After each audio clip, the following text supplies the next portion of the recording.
لیکن انہوں نے سوچا کہ ماضی میں جیسا لال مسجد کا واقعہ دبا لیا، بلوچستان میں اکبر بگٹی کی شہادت کو دبا لیا، بنگلہ دیش کا واقعہ دبایا، اس کو تسلیم ہی نہیں کرنا، معاملات چاہے بلوچستان کے ہوں، خیبر پختونخوا کے ہوں، یا تو مٹی پا دو یا خفیہ انداز میں لاشیں غائب کر دیں، پتہ ہی نہ چلے۔ لیکن یہ پہلی دفعہ ایسا ہوا کہ سوشل میڈیا کے لوگوں نے ان ویڈیوز کو محفوظ بھی کیا، دنیا کے سامنے بھی رکھا، انٹرنیشنل میڈیا کو، انٹرنیشنل لوگوں کو، اداروں کو، سب کو ٹیگ بھی کیا، معاملے کی کوریج بھی کی۔ اسی لیے جتنے بھی ٹویٹر اکاؤنٹس تھے وہ انہوں نے بند کروانے شروع کیے، لوگوں پر دباؤ ڈالنا بھی شروع کیا۔ پہلے 2 بڑے صحافی مطیع اللہ جان اور شاکر امان کو انہوں نے اٹھایا، پھر 2 ٹک ٹاک کے مشہور سوشل میڈیا ایکٹیوسٹ علاء الدین ہے اور اس کے والد کو آصف حمدانی کے والد کو اغوا کیا۔ آصف کے والد تو آ گئے، علاء الدین کے ابھی نہیں آئے۔ اس کے بعد ابھی نیا پاکستان کے حسنین رفیع کے گھر انہوں نے چھاپا مارا، قمر مکین کے گھر چھاپا مارا، آغا صدر کے گھر پولیس گئی، جمی ویر کا اکاؤنٹ بند کروایا۔ اور یہ بالکل شمالی کوریا کی طرح وہی کوششیں کہ شہداء کی لاشوں کا معاملہ سامنے نہ آئے۔ یہ جو نمبرز گیم آپ کے سامنے آ رہی ہے، کہہ رہے ہیں ایک شہید بھی نہیں ہوا، یہ اس معاملے پر ڈٹ کے کھڑے ہیں۔ حالانکہ 12 لوگ تو تحریک انصاف کے سامنے آ چکے، 12 لوگ مسنگ لوگ ہیں۔ اب اس پر تو بحث کرنے کی ضرورت ہی نہیں، کیونکہ یہ لوگ تو نہیں مانتے، جو بنگلہ دیش نہیں مانتے، جو بلوچستان نہیں مانتے، کے پی نہیں مانتے، وہ یہ بھی نہیں مانتے۔ آ رہی ہے اب 14 دسمبر کو بنگلہ دیش میں دیکھیں شہید دانشور دیوش کے نام سے دن منایا جاتا ہے۔ اس میں 200 سے زائد دانشور بنگلہ دیش کے یونیورسٹیز، کالجز کے پروفیسر، صحافی انہوں نے جو اغوا کیے، چن چن کر شہید کیے گئے تھے۔ ابھی ان کا دن بھی آ رہا ہے، اور پھر 16 دسمبر فال آف ڈھاکہ بھی آ رہا ہے۔ تو یہاں تو دیکھیں یہ عام لوگوں کی شہادتوں کی ہم بات کرتے ہیں، ماضی اگر آپ پاکستان کا دیکھیں تو ہائی پروفائل کیسز ہیں، لیاقت علی خان ہو، بے نظیر بھٹو ہو، ضیاء الحق ہو، اکبر بگٹی ہو، میر مرتضیٰ بھٹو، جتنے بھی کیسز بڑے بڑے نام تھے وہ کبھی بھی ان کے شواہد سامنے نہیں آئے۔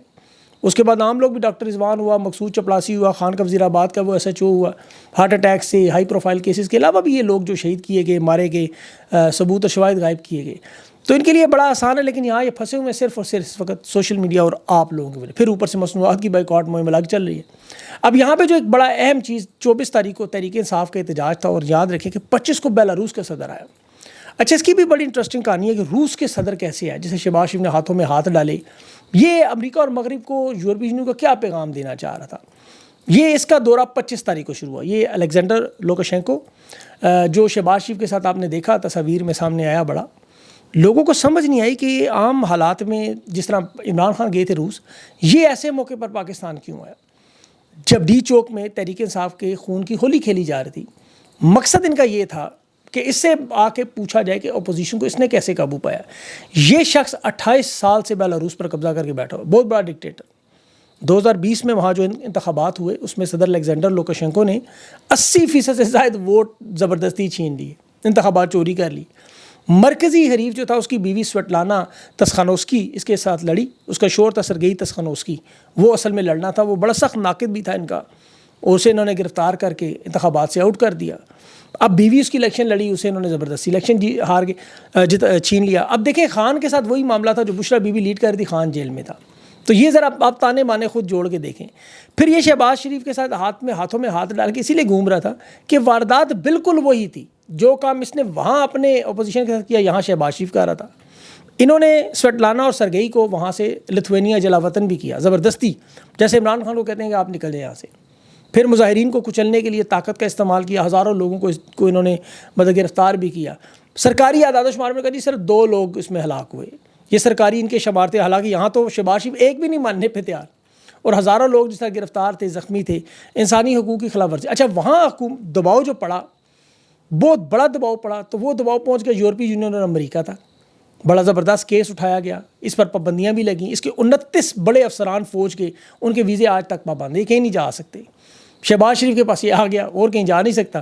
اب امریکہ اور یورپی یونین کو شہباز شریف یہ پیغام دینا چاہ رہا تھا طاقتور لوگ کہ دیکھیں ہم بھی یہ کر سکتے ہیں۔ فرق کیا ہے کہ بیلاروس نے IMF سے کبھی کوئی قرض نہیں لیا ابھی تک، ان کی معیشت کے بے شمار چیلنج ہے، لیکن ان کے ساتھ روس اور چین کھڑے، ان کے معاملات سیٹ ہوئے، ان کی تجارت ٹھیک چل رہی ہے۔ اب یہاں پہ اسٹیبلشمنٹ نے نہ تو روس کے ساتھ تعلقات بنائے نہ چین کے ساتھ۔ خان کی حکومت جو گری وہ روس کے دورے کی وجہ سے روس جانتا ہے۔ چین کے ساتھ جو معاملات ہے وہ آپ کے سامنے ہے کہ چین کے سفیر کے ساتھ جو ہوا، پھر چین تو اپنی فوج یہاں لانا چاہتا ہے، وہ ان سے تنگ پڑے گے، لیکن انویسٹمنٹ پھنسی ہوئی ہے، اس وجہ سے وہ پھنسے ہوئے ہیں۔ باقی امریکہ کی طرف سے اور جو معاملات شروع ہونے ہیں وہ ہونے ہیں 20 جنوری کے بعد۔ اب بیلاروس جیسے ممالک تو خوش قسمت ہے، انہوں نے پورا دھڑا بنایا ہوا ہے، ایک اتحاد بنایا ہوا ہے۔ ان کے ساتھ تو کوئی کھڑا نہیں ہو رہا، ان کے ساتھ تو افغانستان، ایران، ہندوستان جو پڑوسی ہیں وہ تک نہیں ساتھ کھڑے، بلکہ انہیں بھی چھوڑیں۔ آزاد کشمیر کے ذرا حالات آپ سنیں۔ اس وقت آزاد کشمیر میں عوامی ایکشن کمیٹی کی جو کال ہے اس پر تمام انٹری پوائنٹس اس وقت بند ہیں. عوام کا سمندر ہر جگہ نظر آ رہا ہے. آپ ضلع باغ میں دیکھیں, وہاں آپ کو قافلے نظر آ رہے ہیں. کوہالہ پل بند ہے, شہر میں داخل ہونے کے سارے راستے بند ہیں. تحصیل ہجیرہ وہاں پہ قافلہ وہاں تک پہنچا ہے. عوامی ایکشن کمیٹی کے ساتھ تحریک انصاف کی قیادت بھی ساتھ جڑی ہوئی ہے. مظفر آباد, نیلم, جیلم, یہ سارے انٹری پوائنٹس پر لوگ پہنچے ہوئے ہیں اور یہ کہہ رہے ہیں مطالبات جب تک منظور نہیں ہوں گے, صدارتی آرڈیننس ختم نہیں ہوگا, یہ داخلی اور خارجی راستے نہیں کھولیں گے. اسے پاکستان کو آزاد کشمیر سے مکمل کاٹ دیا گیا ہے اور یہ معاملات ختم ہونے کا نام ہی نہیں لے رہے. اب ان حالات میں کون حکومت چلا سکتا ہے اور کیسے چلا سکتا ہے؟ لوگ کہہ رہے ہیں جی حکومت دیکھیں چلے, شہباز شریف دعوے کر ہے, مبارکیں دے رہا ہے جی کہ مہنگائی کی شرح 3.9% پہنچ گئی ہے, جو کہ 3.57 اور اسٹاک ایکسچینج 1 لاکھ سے اوپر انڈیکس کراس کر گئی ہے. اب دیکھیں جس ملک میں جان بچانے والی ادویات کی قیمت میں 300% اضافہ ہو جائے, جہاں آٹے کی قیمت 50 روپے 5 کلو پہ اور 100 روپے 10 کلو والے پہ بڑھ جائے, کوکنگ آئل گھی 40 سے 50 روپے کلو میں اضافہ ہو, جو دنیا میں اس وقت اشیاء خورد و نوش کی قیمتوں میں پوری دنیا میں اس وقت کمی ہو رہی ہے. آپ ذرا دیکھ لیں, جا کے گوگل پہ 44 مہینوں کا ڈاٹا نکالیں, مہنگائی کم سے کم ترین سطح پہ دنیا بھر میں, لیکن پاکستان میں یہ اب چونکہ 44% تک پہنچ گئی تھی, انہوں نے کہا جی ہم نے 3% تک رہا. یہ کیسے ہو سکتا ہے جبکہ پاکستان خطے میں مہنگائی میں سب سے آگے, دنیا کے ان ممالک میں پاکستان شمار ہو گیا جہاں عوام کی قوت خرید 170 ممالک میں 161 نمبر تک پہنچ گئی. قوت خرید اس وقت بنگلہ دیش, افغانستان اور ایتھوپیا سے بھی نیچے ہے. وہاں دیکھیں ہماری آمدنی 1500 امریکی ڈالر بنتے ہیں جبکہ بنگلہ دیش میں 2200 بنتے ہیں. اب حکومت جو دعوے کر رہی ہے کہ ہم نے 40% مہنگائی کم کر دی, یہ اصل میں 40% مہنگائی نہیں کم ہوئی, جو رفتار تھی مہنگائی کی اوپر جانے کی اس میں 40% کمی آئی ہے. یہ بڑا زمین آسمان کا فرق ہے. اب چونکہ لوگوں کی آمدنی کا مسئلہ ہے, کیونکہ مہنگائی تو تب کم ہوتی ہے جب آپ کی آمدنی میں اضافہ ہو, اس کے بغیر تو کوئی فائدہ نہیں ہے. اب جب آپ اشیاء خورد و نوش خرید نہیں سکتے, قیمتوں کی اضافے کی رفتار سست ہو جائے, اس کا یہ مطلب نہیں قیمتیں کم ہو گئیں.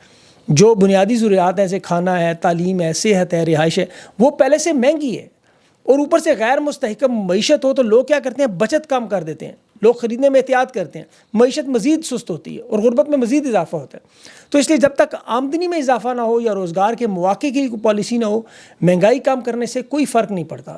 اس طرح کی مہنگائی, میں آپ کو اس کی چھوٹی سی مثال دے دیتا ہوں کہ فرض کریں 2000 روپے آٹے کی قیمت ہے, وہ 1800 ہوگی, جو اچھی بات ہے, آٹا سستا ہوا, لیکن لوگوں کی آمدنی ادھر ہی ہے. اب 1800 کا آٹا بھی وہ نہیں خرید سکتے تھے, 2000 کا بھی نہیں خرید سکتے تھے. اگر آپ کی آمدنی 10,000 ہے, اس میں آپ پہلے ہی بجلی, گیس, کرایہ, دیگر ضروریات دے رہے ہیں, اور ایسے میں آپ پیسے نہیں بچا سکتے آٹے کے لیے, تو قیمت چاہے 200 کم ہو یا 400 کم ہو, آپ کی زندگی پہ کوئی اثر نہیں ہوگا. اسی لیے جب تک آپ کی آمدنی میں 10,000 سے وہ 15,000 نہ ہو, کوئی فرق نہیں پڑتا. اب اسٹاک ایکسچینج میں واردات دیکھیں, کہہ رہے ہیں جی کہ قیمتوں میں چونکہ وہاں کمی ہوئی ہے اس سے بڑا فائدہ, اسے عوام کو کوئی فائدہ نہیں ہوگا. میں آپ کو ثابت کر کے دے سکتا ہوں, یہ فائدہ صرف اور صرف سرمایہ کاروں کو ہے جو منافع کماتے ہیں. عام لوگ جو مہنگائی اور کم آمدنی سے متاثر ہیں وہ اس میں شامل نہیں ہیں. یہ کمپنیاں اسٹاک ایکسچینج کے ذریعے اپنی یا تو پیداوار بڑھائیں, نئی فیکٹریاں لگائیں, لوگوں کو نوکریاں دیں, پینشن کے فنڈ میں لگائیں, بچت اسکیم میں فائدہ کریں, جو انہوں نے پنجاب میں پینشن ہی ختم کرنی شروع کر دی ہے. اب اسٹاک مارکیٹ میں 8-9 بڑے خاندان ہیں اور ان کے ساتھ کچھ ریٹائرڈ لوگ ہیں, سرمایہ کار ہیں, کچھ چند کمپنیوں کو فائدہ ہو جاتا ہے. سٹہ بازی کا کھیل ہے, اس میں پراپرٹی بیچ کے جلدی سے پیسے کمائے, سٹہ بازی میں لگائے, تھوڑا سا منافع کمایا, پیسے دبئی ٹرانسفر یا برطانیہ ٹرانسفر. آپ دیکھیں دبئی لیکس میں سب سے زیادہ پاکستانیوں کی پراپرٹیاں, پنڈورا پیپرز پڑے 7,000 پاکستانیوں کے وہاں محلات ہیں. دبئی میں تو 50% پراپرٹیز پاکستانیوں کی. تو یہ وہی پیسہ ہے جو پاکستان سے نکل کر پھر وہاں پہنچ جاتا ہے. اب اس میں آپ دیکھیں, میں آپ کو ایک چھوٹی سی ایک اور اسٹاک ایکسچینج کی مثال دوں جو لوگ بڑا پوچھتے ہیں بار بار. ایک رجسٹرڈ کمپنی ہے ولسن فارماسیوٹیکل, اس کے آپ حالات دیکھیں. یہ جب اسٹاک ایکسچینج گری ہوئی تھی, جان بچانے کی ادویات کی قیمت تھی 95 روپے.